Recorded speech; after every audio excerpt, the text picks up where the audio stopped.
Hey guys, it's Jess from Snow Beauty Co. You know what I realized recently?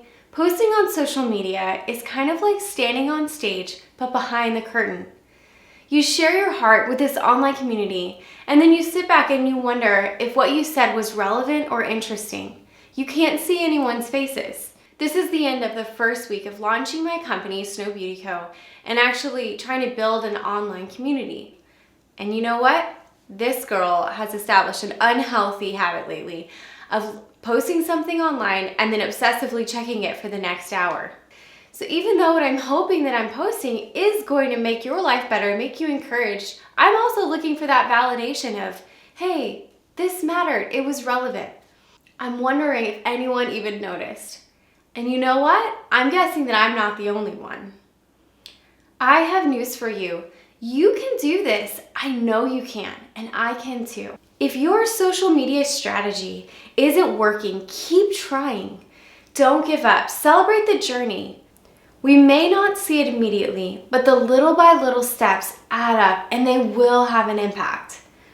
To break the start of one unhealthy habit, you often have to actually replace that habit with something else. Part of the mission of Snow Beauty Co. is to be focused on health and wellness, and that's physical, it's mental, it's emotional, and it's spiritual. To combat the start of my unhealthy habit of obsessively refreshing my feed every time I post, I'm gonna start taking a jog around my neighborhood every time I send something out online. Jogging clears my head and my heart.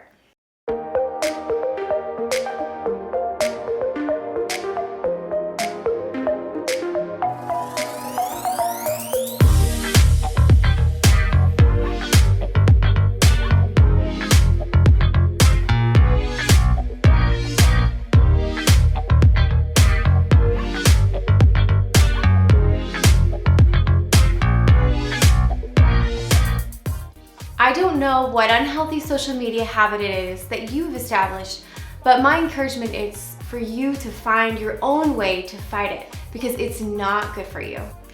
If you are watching this and you're working to start your own business, your own community online, your own ministry, I would love to support you. I think that building a community of people who support one another is so critical in helping us achieve our dreams. Leave a comment below with the name of your Instagram account and I will follow every single person who does that. And every time you post, I hope that you can envision me smiling and whispering, "You've got this. You can do it. Keep moving forward. There is grace in the journey." I hope you can envision me smile. Have a stab. And you know what? This girl. Leave a comment below.